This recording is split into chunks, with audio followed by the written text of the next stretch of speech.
Барилга хот байгуулалтын сайд Баян Сэлэнг болон Тус яамны газрын дарга нар өнөөдөр хэвлэлийн хурал зохион байгууллаа. Энэ үеэр Баян Сэлэнг сайд иргэдийн дунд төөрөгдөл үүсэж, ипотекийн зээлийн хөвөг 5% болгон бууруулсан эсгэд эргэлзэх байдал үүссэн тул мэдээлэл өгч байгаа гэдгээ илэрхийллээ. Энэ сарын 11-нд болсон засгийн газрын хуралдаан нар яамнаас ипотекийн зээлийн хөвөг 5% болгон бууруулах, энэ зээлд хамруулах орон сууцны метр квадратыг 100 болгон өсгөх санал оруулсан. Ингээд засгийн газрын 292 дугаар тогтоол гарч саналыг хүлээн дэмжсэн байна. Тэгэхээр ипотекийн зээлийн хөвөг 5 болгон бууруулах аль бие усны шийдвэр гарчаа гэж үзэж болно гэдгийг хэлсэн юм а. Гэхдээ энэ зээлийн хөтөлбөрийг хэрэгжүүлэгч байгууллага нь Монгол банк тул зээлийн журамд тус банкнаас өөрчлөлтийг оруулах ёстой. Журмын өөрчлөлт шинжилгээ ажлыг барилга хот байгуулалтын яам болон Монгол банк хамтран хийж байгаа гэдгээ салбарын сайд нь онцоллоо. За энэ асуудлыг бас Монгол банктай, арилжааны банкудтай ярилцсан. Бодлогын хэмжээнд бид нар тэдний санал хүсэлтийг сонсоод энэ 8% маань өнөөдөр 5% болох бүрэн боломж байна гэж үзсэн.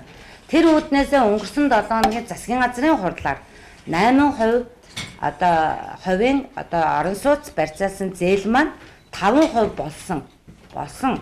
Энэ ипотекийн зээлийн журамдаа бид нар өөрчлөлт оруулаад 100 хүртэлх метр квадрат талбайтай орон сууцыг иргэд маань худалдаа авах чадвар, иргэн төлөлт бүх эдийн засгийн тооцоо үндэслэлээ гаргаж тавиад ингээд 5%-аар авах бүрэн боломж нь нэгдсэн.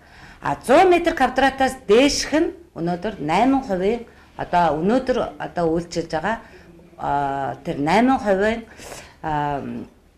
хүүгээр олгогдох бүрэн боломжийг бид нар гаргаж тавьсан байгаа. Иргэдийн дунд анхаарал татаж байгаа нэг асуудал нь яах аргагүй өмнө нь буюу сүүлийн 2 жил гарын хугацаанд 8% хүүтэй ипотекийн зээл авсан иргэд хүү хэрвээ 5% болгон шилжвэл шилжих үү гэсэн асуудал байгаа юм а.